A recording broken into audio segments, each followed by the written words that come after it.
Hey guys, what's up? It's Mike. So this week being the week of the 11th to 17th. Today's Friday, the 16th, I believe. I'm correct. Marvel has made a couple announcements, major announcements concerning their books. I mean, this month has been very crazy for comic books. With Marvel canceling a lot of ongoings, they've announced canceling a lot of ongoings in the last couple of weeks. Ghost Rider, X-23. What else have they canceled? Um, just other random stuff. Um, I just off the top of my head, I just blanked on what they're canceling.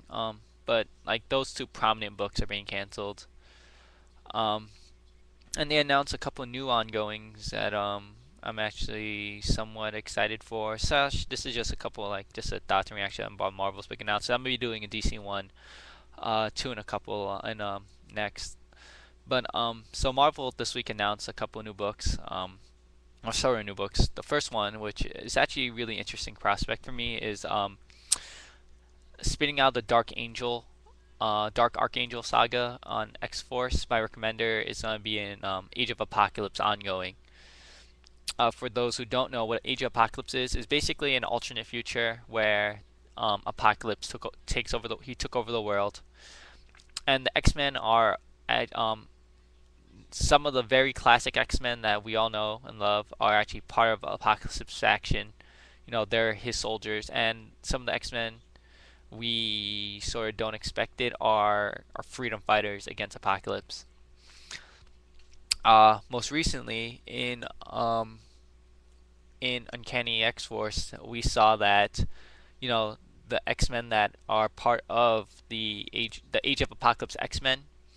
Um, they're Sabretooth, he's Nightcrawler, Jean Grey, I believe Silver Samurai, and Sunfire, and a whole and some random other people I don't remember. I think so, Magneto's part of him too.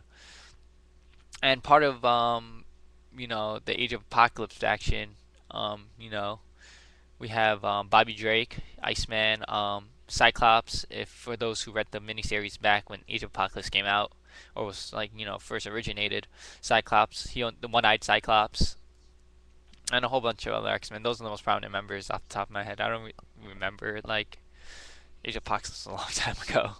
Um, so so an ongoing about Age of Apocalypse. This has a lot of possibility to be a good ongoing.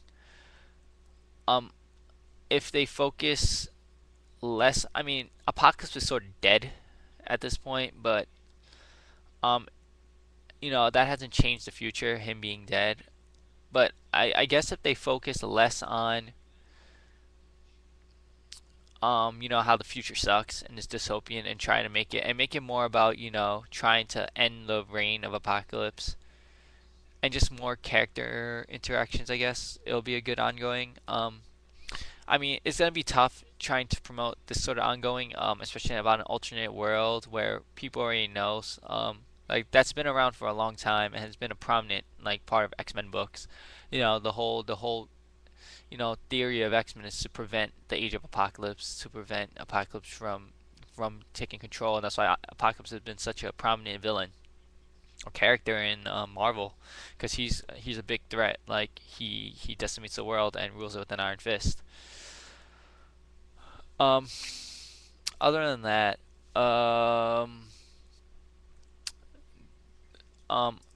um, I'm actually sort of looking forward to the Age of Apocalypse.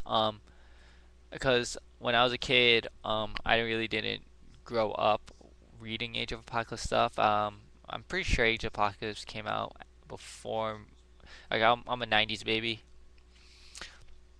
so I might have been too young to appreciate it or read it. I remember like the first comic I got. I remember like actually buying with my own money was back in the '90s, I think early or late, like middle of the '90s. Back when Spider-Man was going under his identity crisis phase, where he was Ricochet, Hornet, and Prodigy.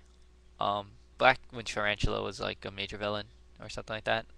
That's the first comic book I bought, like the first when I started buying comic books. And I have a bunch of like random old comic books. I have like Thunderbolts from back in the day. Um, so other other Marvel news.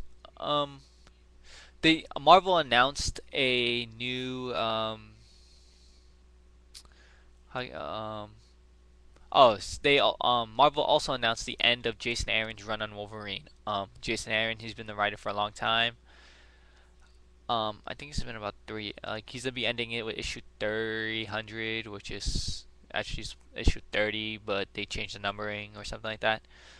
And so they have art by Andy Kubert and a bunch of other people. Um, what do I think about Jason Aaron ending his X-Men, his Wolverine run? Um, I don't really read Wolverine, truth be told. I'm not too fond of Wolverine as a hero.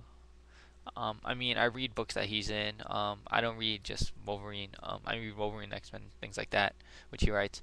And Jason Aaron's a good writer. From the like I don't from the Wolverine I've picked up like sporadically over his run. Some of it's been good, some of it's been I think he's a great writer, and I hope he ends his run with a bang. It'd be sad to see it like limp off, and I'm sort of looking forward to this issue. He's the announcement they've made is gonna be the biggest like issue he's ever seen. Like basically Wolverine goes to Japan and fights like 1,000 people at once. It's gonna be like the Matrix. If the Matrix Reloaded when Neo fights all the Agent Smiths, which is something to look forward to if you're really a big fan of Wolverine. If you're not, Jason Aaron's a good writer. He's gonna be working on Avengers with X-Men, and he's currently writing Wolverine and X-Men, I believe. So he's not totally done. He's one of Marvel's architects. He's doing his thing. I'm wondering what other projects Marvel's gonna throw him on. Marvel has this weird thing of having the same people through like doing like say like one person writing like 5 billion different books. Let's see what else did Marvel sort of announce. Um, it's not much else. Well, I just remembered. Marvel also had an announcement for Dan Slott's next Spider-Man arc, which actually looks very promising. As you can tell, I'm a big fan of Spider-Man. I have a lot of Spider-Man reviews on my page. Um, what does that mean? Well, basically, Spider Island's over. It's not gonna be a wide, all-encompassing arc like Spider Island, like Fear itself. It's gonna be self-contained to the Amazing Spider-Man, and it's gonna be called, I believe, Ends of the Earth or Ends of the World, which is actually a very interesting prospect. So what does that mean? Uh, I guess basically Spidey's End of the Earth. I guess it sort of means that basically it's gonna be a creative team between Dan Slott and Stefano Caselli, which I'm looking forward to. I love Stefano Caselli's art a lot. Um, and this is celebrating Spider-Man's 50th anniversary, so there's gonna be a ton of variants coming out because of the Spider-Man anniversary. Um, and since it's all encompassing in the Amazing Spider-Man, Dan Slott has the chance, and Marvel has the chance to make this like a really great arc, especially since it's focusing on Spider-Man and Doctor Octopus. And Doctor Octopus is, Doctor Octopus has been pretty silent for the last couple issues. I think the last time we saw him was in the Gauntlet. I might be wrong about this, but I assume the general gist of it is that it's Doc Ock his Doc Ock he's sort of facing the end of his life, and he's trying to you know end it with a bang, or try to finally like achieve his goal of conquering the world slash taking down Spidey. And no, this is gonna be Spider-Man according to Dan Slott. On a global level, he's gonna be actively trying to stop um, actively stop him. And this is a chance for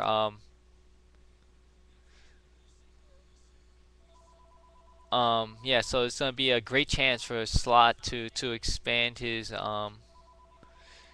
chance and his writing and just the span of Spider-Man, because Spider-Man really is just a New York hero. He really doesn't do much outside. So I think it's a great chance to for him to expand and show like you know um Doc Ock, the interaction between Doc Ock and Peter. They've been adversaries for a long time. Doc Ock has sort of had this creepy crush romancing with Aunt May. So it gives a chance for them to wrap up nicely what's gonna happen. If Doc Ock dies, if he does die at the end of this mini arc or like this arc of Spider-Man, I hope he stays dead. Like, don't bring him back. If you have another arc of you have another person take up the Doctor Octopus mantle, like the female Doctor Octopus back early on. Power to you, but do not bring Doctor Octopus back to life. It just cheapens like character death when you constantly revive them, kill them and revive them, and that's sort of the pain people feel with Jean Grey because she's just died and come back and died and come back. It's like the saying was like the only people who stay dead in comic books are Uncle Ben and Bucky, but Bucky was sort of brought back to life. So it's only Uncle Ben. Like, he's still that resonating death. Sort of Gwen Stacy too. She got cloned, but doesn't really count, I guess. Um. So yeah, Amazing Spider-Man, Ends of the Earth. Very, very like excited for this. Um. Other than that, something else I'm excited since Ultimate X, not Ultimate X, X-23 is ending. I think next month or the month after that, February. Marvel has announced that Marjorie Liu, who was the writer for Ultimate for X-23 and one of the premier female writers in the comic book industry, she's gonna be taking over Astonishing X-Men. What does that mean? I believe she's focusing her Astonishing X-Men run on the Gold Team, basically Wolverine side of the X-Men, which is interesting. I'd love to see her take on them. And they're bringing random heroes into this team. From the preview art, it's gonna be North Star. I think Iceman's gonna be in there. Karma, um, Warbird, Gambit, um, some other random heroes I don't remember reading about. Um, yeah, so it's a great chance for Marjorie Liu, who really hasn't written too much team books, to show her stuff. I think she's done one back in Civil War. She might have done one in Siege. I don't remember. But she's a really great writer, and this is a way for her to branch out more. I mean, she's only written X-Men, I believe. Um, but this is a great chance for her. If she does a great job, I hope she gets to write other stuff. Um, some other Marvel news. Brian Michael Bendis, I think either this week or last week. I'm pretty sure it was either or. He announced that it was recent. Don't remember when, but he announced that, or Marvel announced that. I dropped something. He's ending his Avengers run with ending his Avengers run. Like, this is his last year on the Avengers. Like 2012, someone else is taking over his Avengers. Um, I know he's been writing the Avengers for a long time. I think it's been about 8 years. It's been a while. But he's been writing or like not 8 years. That's too long. Maybe 6 years, seven, maybe eight. Maybe he's eight. I think he started back in 2004. So he's been writing Avengers for a long time, and he's still gonna be writing for Marvel. He's still doing Ultimate Spider-Man stuff. He has a bunch of other planned work, but I'm happy that he's getting a chance to end his run with a bang, especially with this Hammer arc he's doing, or the Return of the Dark Avengers. I'm a little upset to see him go. He's been a real solid writer, and chances are that I mean they're probably gonna get someone great to write it. I know they're shaking up the creative teams from the books a little bit. But I'm a little sad to see him go. But I hope they pick a great writer to continue the Avengers.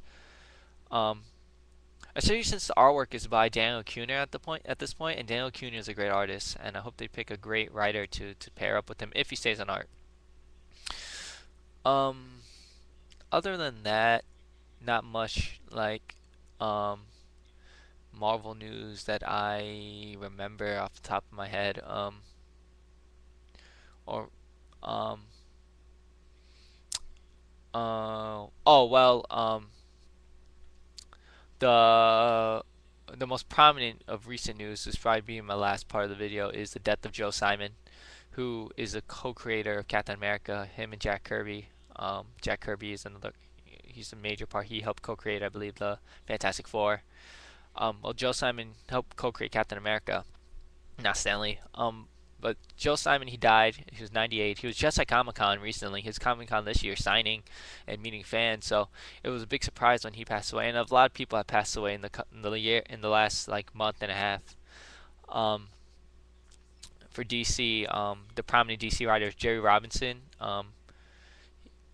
He created the Joker. He passed away, and I believe Eddie um um artist for an artist for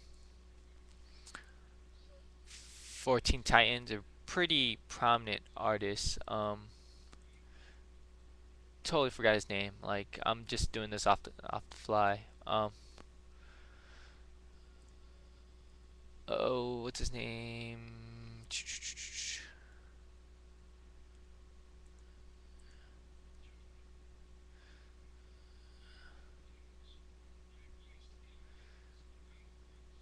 I'm totally gonna forget.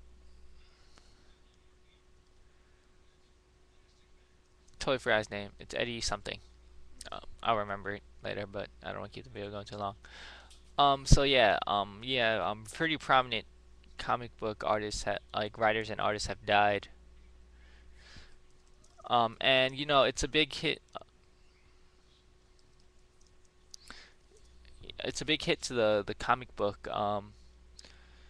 Yeah, Eduardo Baretto. Baretto, that's his name. Eduardo Baretto. He passed away. He's a long time Teen Titans artist. Back when Teen Titans first started, he's most recognized for like Nightwing's disco suit, Wonder Girl's red costume, Cyborg when he wore the vesty type Cyborg, and not prostitute Starfire. But yeah, a lot of prominent artists and writers have died, and it's a big hit to the industry. These guys, I mean, they were very old, or they were very yeah, they were in their late 80s and 90s. But I mean, these guys created some long-lasting icons for us, and I appreciate everything they've done for us. And I hope that wherever they are, if there is heaven, I'm not saying there is. I don't want to step on toes, but if there is, wherever they are, they're at rest, and we like the community thanks them for everything they've done. So I'm gonna be doing a DC version of this sort of thoughts and reaction videos to news in a little bit. Thanks for watching, guys.